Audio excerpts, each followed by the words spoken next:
జై శ్రీరామ్. శ్రీమాత్రే నమః. శ్రీ గురుభ్యో నమః. నవంబర్ 2వ తారీఖు నుంచి నవంబర్ 8వ తారీఖు వరకు ఈ వారం యొక్క గోచార గ్రహస్థితుల ఫలితాలు.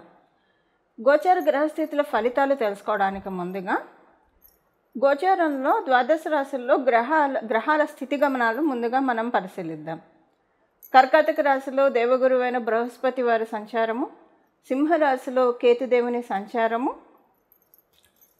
కన్యా రాశిలో శుక్రాచార్యుల వారి సంచారము. శుక్రాచార్యుల వారి సంచారం కన్యా రాశిలో 2వ తారీఖు వరకే ఉంటుంది. అంటే వీక్ స్టార్టింగ్ ఆదివారం వరకే ఉంటుంది. మిగతా రోజుల్లో ఆయన అంటే సోమవారం నుంచి కన్యా రాశి నుంచి తులారాశిలోకి ఆయన అడుగు పెడుతున్నారు.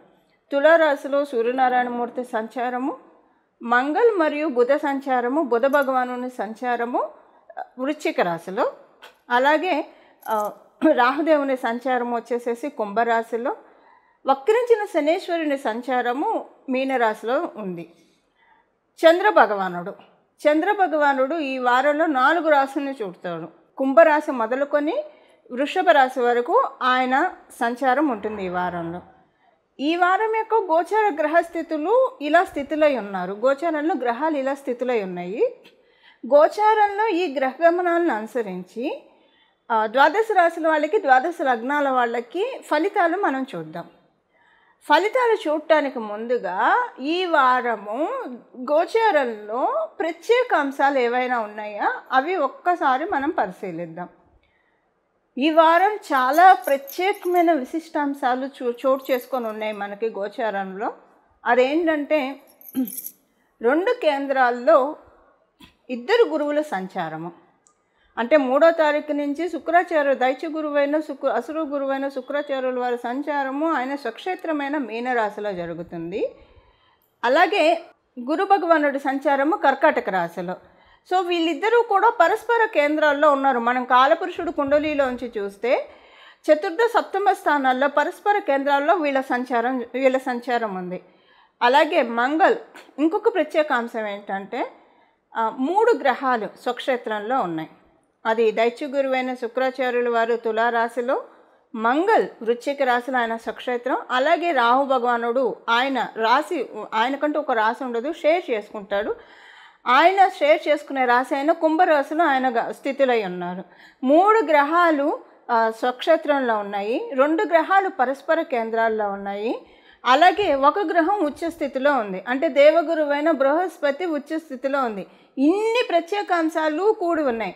ఈ ప్రత్యేక అప్పుడు ఖగోళంలో గోచారంలో గ్రహగమనాలు మధ్యలో ఇలా ప్రత్యేక స్థితి గమనాలు ఉంటూనే ఉంటాయి. కానీ ఒక్కొక్కసారి ఈ ప్రత్యేక స్థితి గమనాలు అరిష్టాలకి దారితీస్తుంది. ఒక్కొక్కసారి ఈ స్థితి గమనాలు శుభత్వానికి దారితీస్తుంది. ఇప్పుడు శుభత్వానికి దారితీస్తూ ఉంది. అంటే చాలా మంచి ఒక కర్టన్ రైజర్. ఇది ప్రతి ఒక్కళ్ళకి అప్లికేబిలిటీ ఉంటుందండి. ద్వాదశ రాశుల వాళ్ళకి, ద్వాదశ లగ్నాల వాళ్ళకి యూనిక్గా అప్లికేబిలిటీ ఉంటుంది ఈ శుభాంశ అనేది. ఇప్పుడు మీకు ఒక మాటలో చెప్పాలంటే ఈ కోవిడ్ ఇవి వచ్చినప్పుడు ఎలాగైతే చాలామంది ఎఫెక్ట్ అయ్యారో, అది సపోజ్ గోచారం అనుకుందాం, ఎంతమంది ఎఫెక్ట్ అయ్యారు. సో అలాగా మంచి వచ్చినప్పుడు కూడా అందరికీ ఎఫెక్ట్ ఉంటుంది కదా.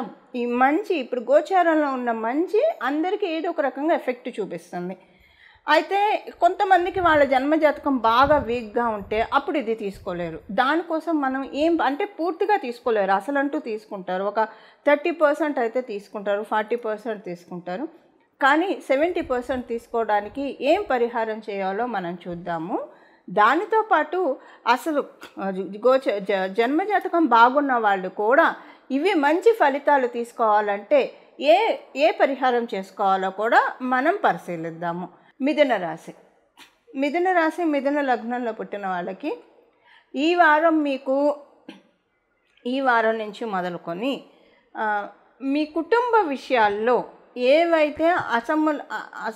ఏవైతే అసంతృప్తి విషయాలు ఉన్నాయో, అసమతుల్యంగా ఉన్న విషయాలు ఏవైతే ఉన్నాయో అవన్నీ బ్యాలెన్స్ అవుతాయి. సింపుల్గా చెప్పాలంటే ఇంబ్యాలెన్స్గా ఉన్న విషయాలన్నీ కూడా బ్యాలెన్స్ అవ్వబోతూ ఉన్నాయి. అది ఈ వారం నుంచి చోటు చేసుకుంటుంది. దాంతోపాటు ఏంటంటే మీకు ఈ వారం నుంచి మీరు అనుకున్నవన్నీ కూడా ఏవైతే ఉన్నాయో కంటే సడన్గా మీరు వాళ్ళు కూర్చున్నట్టు ఒక మంచి ఆలోచన వస్తుంది. అరే ఇది చేస్తే బాగుంటుంది కదా, అది మీ కుటుంబానికి సంబంధించింది కావచ్చు, మీ వృత్తికి సంబంధించింది కావచ్చు, మీ పిల్లలకి సంబంధించింది కావచ్చు, ఏదైనా కూడా మనకు మంచిదే కదా. ఇప్పుడు మీకు ఆలోచనలు కలిగించేది సాక్షాత్ జగన్మాతే. సహస్రార కమలంలో ఉన్న అమ్మవారు అమృత బిందువుని కురిపిస్తూ ఉంటుంది. అలా ఈ వారం మొదలుకొని ఈ 1 year లోపల చూస్తారు. ఎందుకంటే నాంది పడుతుంది ఈ వారం ప్రతి ఒక్కళ్ళకి ఏదో ఒక విషయంలో నాంది పడుతుంది. ద్వాదశ రాశుల వాళ్ళకి కూడా మీకు నాంది పడేది ఒక మంచి పనికి శ్రీకారం చుడతారు. ఇదే మీకున్న నాంది. ఇది ఈ వారం జరగచ్చు లేదా రానున్న వారాల్లో జరగచ్చు. బట్ మేజర్ మీ జన్మజాతకం సహకరిస్తే ఈ వారమే నాంది పడుతుంది. గ్రౌండ్ వర్క్ అయితే మీకు తెలియకుండానే ఈ వారం మీరు చేస్తారు. తర్వాత మీకు అర్థమవుతుంది, నాకు తెలియకుండానే నేను ఒక మంచి పనికి శ్రీకారం చుట్టాను అని మీరు అనుకుంటారు. సింపుల్గా చెప్పాలంటే ఈ వారం మీ మస్తిష్కంలో అమ్మవారు రూల్ చేస్తుంది. మీ మనసుని లలితా పరాభట్టరిక రూల్ చేస్తుంది. మొత్తం అమ్మవారి దగ్గర పరిచేసేయండి. మీ మనసు అంతా అమ్మవారి దగ్గర ఉంచండి. ఫలితాలు అత్యద్భుతమైన ఫలితాలు మీరు చూస్తారు. ఒక మంచి పనికి శ్రీకారం చుడతారు. ఇది మీ జీవితాన్ని పురోభివృద్ధిలోకి తీసుకెళ్లే మంచి పని. అది మీ వృద్ధి కావచ్చు, మీ కుటుంబ వృద్ధికి కావచ్చు, ఏదైనా మీ వృద్ధే కదా, దానికి శ్రీకారం చుడతారు. దానికి నాంది ఈ వారం పడుతుంది. ఇది గోచారంలో 2 గ్రహాలు మేజర్ ట్రాన్సిటింగ్ ప్లానెట్స్ కూడా మనం తెలుసుకునే శుభత్వాలు అంటే గురు భగవానుడు, రాహు భగవానుడు ఉన్నాడు కదా. అందువల్ల ఈ వారానికే పరిమితం కాకుండా ఈ వారానికి నాంది పడి ఈ 1 year లోపల ఎప్పుడైనా షార్ట్ టర్మ్లో ఇప్పుడు ఓవర్ నైట్ స్టార్స్ అంటే సడన్గా రైజ్ అయితే పడిపోతారు. అలా కాకుండా స్టెప్ బై స్టెప్ వెళ్ళే విధంగా ఈ వారం నుంచి గోచారంలో ఉన్న గ్రహ గమనాలు మీకు చాలా సహకారాన్ని అందిస్తూ ఉన్నాయి. ఇవి ఈ వారం యొక్క గోచారం. ఈ వారం నుంచి ఉన్న గోచార గ్రహస్థితుల ఫలితాలు మిథున రాశి, మిథున లగ్నంలో పుట్టిన వాళ్ళకి. ఇప్పుడు మనము ఎవరి రాశి వాళ్ళకి మీ రాశి యొక్క ఫలితాలు చూసాము. దీనికి చేసుకోవాల్సిన పరిహారం ఏంటో మనం ఒక్కసారి పరిశీలిద్దాము. ఏ పరిహారం చేసుకోవాలో ఇప్పుడు మనం ఒక్కసారి నోటీస్ చేద్దాం. ఈ వారము చాలా శుభాంశాలతో కూడి ఉందని నేను మొదటే చెప్పాను. ఈ శుభాంశాలు మీ రాశికి ఎలాంటి ఫలితాలు ఇస్తుందో కూడా మనం చెప్పుకున్నాము. అయితే నేను స్టార్టింగ్లో యూనిక్గా ఏ శుభాంశం ఉంటుందో అందరికీ అది కూడా ఒకసారి ఇప్పుడు చెప్తాను. ద్వాదశ రాశుల వాళ్ళకి, ద్వాదశ లగ్నాల వాళ్ళకి మనశ్శాంతి ఉన్నంతలో మనశ్శాంతి అంటే మనకి ఎంత ఇప్పుడు వేయనట్టు ఉన్నా కూడా టెన్షన్ పడేవాళ్ళు ఉంటారు. అంటే నా ఉద్దేశము ఎవరి లెవెల్లో వాళ్ళకి టెన్షన్స్ ఉంటాయి. ఒక పెద్ద బెంజ్ కార్లో తిరుగుతున్నారా లేదా ఒక ప్యాలెస్లో ఉంటున్నారు, వాళ్ళకి టెన్షన్ లేదనుకోవడం కల్లా. ఎవరికైనా సరే ఎవరైతే స్ట్రాంగ్ మైండెడ్ ఉంటారో వాళ్ళకి మనశ్శాంతి ఉంటుంది. ఇది ఎవరికైనా అప్లికేబిలిటీ ఉంటుంది. ఇప్పుడు ఏంటంటే ఈ గోచారంలో ఉన్న గ్రహస్థితులు అందరికీనండి మీ పరిస్థితులు ఎలాగన్నా ఉండనియండి, వాటిల్లోంచి కొంత మిమ్మల్ని హీల్ చేసి వాటిల్ని ఆ గాయాల్ని కాలం చేసిన గాయాలు అందరికీ మాన్పే శుభ సమయము. వాటిల్లో నుంచి అందరం గట్టెక్కే శుభ సమయము. ఒక రకంగా చెప్పాలంటే అందరికీ ఏదో ఒక అంశంలో అంటే పర్టికులర్గా ప్రతి ఒక్కళ్ళకి యూనిక్గా అప్లికేబిలిటీ అయ్యే పాయింట్ మన లైఫ్లో ఏదో ఒక ఆస్పెక్ట్లో కంప్లీట్గా మనశ్శాంతి అయితే ఉంటుంది. ఇది ఇక్కడి నుంచి స్టార్ట్ అవుతుంది.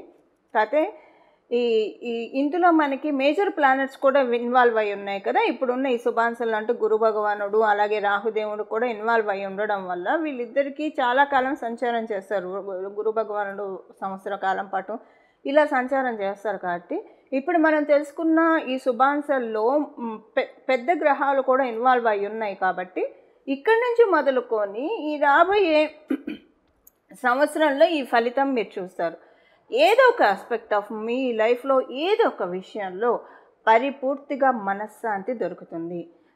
ఒకవేళ ఉదాహరణకి మీ జన్మజాతకం చాలా బలంగా ఉంటే ఒక 4-5 అంశాల్లో మనశ్శాంతిగా ఉంటుంది, అంటే తృప్తిగా అనిపిస్తుంది. ఈ భగవంతుడు దయ వల్ల ఈ విషయంలో నేను చాలా ఇప్పుడు కొన్ని విషయాల్లో వింటూ ఉంటాం కదా, ఫ్యామిలీ విషయంలో ఐఎమ్ బ్లెస్డ్, ఒక ఫైనాన్షియల్ ట్రబుల్ ఒక్కటే ఉందను, లేకపోతే ఫైనాన్షియల్గా వీఆర్ బ్లెస్డ్. కాతే పిల్లల మాట వినట్లేదనో, పిల్లల విషయంలోనో ఇలాగే ఏదో ఒక అంశంలో అయితే మనశ్శాంతి లేకుండా ఉంటుంది. కొంతమందికి పాపం మల్టిపుల్ విషయాల్లో మనశ్శాంతి లేకుండా ఉంటుంది. సో మీ జన్మజాతకాలను అనుసరించి ఏదో ఒక అంశంలో డెఫినెట్గా మనశ్శాంతి ఉంటుంది. ఇక్కడ మొదలుకొని ఈ రాబోయే 1 ఇయర్లో ఈ విషయం ఖచ్చితంగా చూసే తీరుతారు. సెకండ్ థింగ్, ఒకవేళ మీ జన్మజాతకం బలంగా ఉంటే చాలా విషయాల్లో మనశ్శాంతిగా ఉండే అవకాశం కూడా ఉంటుంది. అది మళ్ళీ మీ జన్మజాతకాన్ని అనుసరించి ఉంటుంది. అసలు ముందు మనం దీన్ని కైవసం చేసుకోవడానికి, అంటే దేనికైనా సరే మనం ఒడిసి పట్టుకోవాలి, యోగాల్ని ఒడిసి పట్టుకోవాలి. గోచారంలో ఉన్న ఇప్పుడు వర్షం పడుతున్నప్పుడు ఆ నీళ్లు పట్టుకుంటే మనకి ఉపయోగపడతాయి, లేకపోతే అది భూమిలోకి వెళ్తే తర్వాత మనకు వస్తాయి. కానీ ఇమ్మీడియట్గా మనం వాడుకోవాలంటే మనం పట్టుకోవాలి. అలా గోచారంలో ఇప్పుడు ఒక అమృత వర్షాన్ని దేవతలు కురిపిస్తూ ఉన్నారు. ఈ అమృత వర్షాన్ని ఖచ్చితంగా పట్టుకోవడానికి మనం ప్రతి ఒక్కళ్ళం కూడా ప్రయత్నించాలి. దానికోసం చేయాల్సిన పరిహారం ఒక్కసారి మనం ఇప్పుడు చూద్దాం. ఈ పరిహారం మీరు నిత్యం దైవధ్యానం చేసేవాళ్ళు, ప్రతినిత్యం ఏదో ఒక ఆలయం సందర్శించే వాళ్ళు అయితే అసలు ఇంకా ప్రత్యేకించి ఏం చేయక్కర్లా, అది చేసుకుంటే సరిపోతుంది. కానీ ఇలా అందరికీ కుదరకపోవచ్చు. అంటే మామూలుగా చేసి దీపారాధన చేసి దండం పెట్టుకొని వెళ్తారు. కొంత టైము భగవంతుడికి కేటాయించలేని వాళ్ళకి ఇప్పుడు అందులో ఇప్పుడు మనం కార్తీక మాసంలో ఉన్నాం కాబట్టి ఈ నామాన్ని జపించుకుంటే చాలా చాలా మంచి ఫలితాలు మనం చూస్తాము. అదేంటో ఇప్పుడు మనం చూద్దాం. ఇప్పుడు ఉంటున్న ఈ శుభత్వంలో మనకి మేజర్గా స్టార్టింగ్ శుభత్వం గురు భగవాను నుంచి దేవగురువైన బృహస్పతి నుంచి స్టార్ట్ అవుతుంది. తర్వాత సెకండ్ ప్లానెట్ దైత్య గురువైన శుక్రాచార్యులు వారు మేజర్ గురువులు ఇంపాక్ట్ ఉండడం వల్ల పరమశివుణ్ణి ఈ నామంతో కనుక ప్రతిరోజు కూడా మనసులో ఇప్పుడు మీరు ఓంకారం చేర్చైతే స్నానం చేసిన వెంటనే జపించాలి ఒక 108 సార్లు అలాగా. లేదు మనం రోజు జపించుకుంటామంటే అప్పుడు ఓంకారం చేర్చకుండా ఉత్తనామాన్ని జపించుకోవచ్చు. ఎప్పుడైనా ఉత్తనామం అయితే అంటే బీజాక్షరాలు చేర్చకుండా నామజపానికి ఎలాంటి దోషం ఉండదు, ఎప్పుడైనా జపించవచ్చు. అందుకే కదా మనం పేర్లు పెడతాము, నారాయణ అనో, లేదంటే శర్వాణి అనో, దుర్గా అనో, భవానీ అనో, ఇలా మనం భగవంతుడి పేరు పెడతాం. ఇప్పుడు ఈ టైంలో ఉన్న ఈ అమ్మవారి పేరు పిలవకూడదు, అలా ఏం పెట్టుకోం కదా. అందుకే నామజపానికి ఎప్పుడు తప్పు ఉండదు. సో మీరు రోజు స్నానం చేసిన తర్వాత శుచులయ్యి ఒక 108 సార్లు లేదా 21 సార్లు కనీసం ఓంకారం చేసుకోండి. తర్వాత మామూలుగా కూడా దీన్ని ఓంకారం చేర్చకుండా చదువుకోవడానికి ఈ నామాన్ని స్మరించండి. ఇప్పుడు ఆ నామం ఏంటో మనం చూద్దాం. ఓం భీమాయ నమః, ఓం భీమాయ నమః, ఓం భీమాయ నమః. మీరు మామూలుగా జపించుకోవాలంటే అప్పుడు భీమాయ నమః, భీమాయ నమః, భీమాయ నమః. ఇది చాలా అద్భుతమైన మంత్రరాజము, నామరాజము. మీరు ఇది అసలు జపిస్తూ ఉండండి. డెఫినెట్గా ఒక 3 రోజులు కంటిన్యూగా మీరు చేస్తూ ఉండడం వల్ల చాలా పవర్ఫుల్ నామం ఇది. మరియు మంత్రం కూడా మీకు గురుబలం పెరుగుతుంది. గురుబలం పెరగడం వల్ల ఏమవుతుందంటే ముందు మనకి అంటే మనము ఒక్కొక్కసారి మనం తెలియక చేసే పనుల వల్ల కూడా దోషాలు ఆపాదించబడతాయి. అవేంటో ముందు గురు భగవానుడు స్టాప్ చేసేస్తాడు. ఈ పని చేస్తే ఈ సమస్య వస్తుంది, లేదా ఈ నిర్ణయం తీసుకుంటే ఈ సమస్య వస్తుంది. ముందు అక్కడ మనము సమస్యల వైపు అడుగు పెట్టకుండా కట్ చేసేస్తాడు. తర్వాత మనకి జ్ఞానాన్ని ప్రసాదిస్తాడు. తద్వారా మనశ్శాంతిని మనం పొందగలుగుతాం. ఎప్పుడైనా మనకి జ్ఞానమే అసలైన ఆహారము.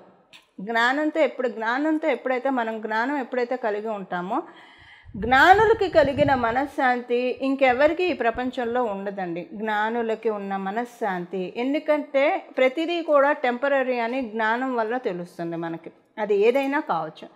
సో మనకి మంచి విజ్డమ్ని ఒక కర్టన్ రైజర్, ఆల్రెడీ మీకు విజ్డమ్ చాలా ఉంటే ఇది ఇంకా పెరుగుతుంది. ఎందుకంటే ఈ బ్రహ్మాండంలో తెలుసుకోవాల్సింది చాలా ఉంది, మనకు తెలిసింది కొంత మాత్రమే, రవ్వంత మాత్రమే మనం భావిస్తూ ఉండాలి. నిత్య విద్యార్థులుగా మనల్ని మనం పరిగణించుకుంటూ ఉంటే ప్రకృతి మాత మనకి అనేక అంశాన్ని చెప్తూ ఉంటుంది.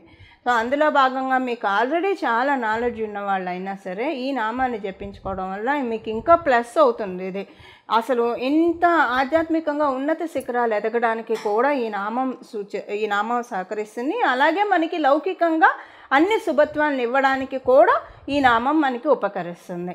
ఇలా మనమందరం కూడా పరమశివుడిని ఈ నామంతో అర్చించి పరమశివుడి యొక్క అత్యంత కృపా కటాక్షాలు మనమందరం కూడా పరిపూర్ణ కృపా కటాక్షాలు మనమందరం కలిగి ఉండాలని చెప్పి అందరూ కూడా సర్వజనులు హితం కలిగి సర్వజనులు కూడా చక్కగా సుఖ సంతోషాలతోటి వర్ధిల్లాలని చెప్పి మనస్ఫూర్తిగా భగవంతుడి తరఫున నేను కూడా ప్రార్థిస్తూ మరియు మీ అందరి తరఫున భగవంతుడికి నేను కూడా ప్రార్థిస్తూ మంగళం. నమో భగవతే వాసుదేవాయ.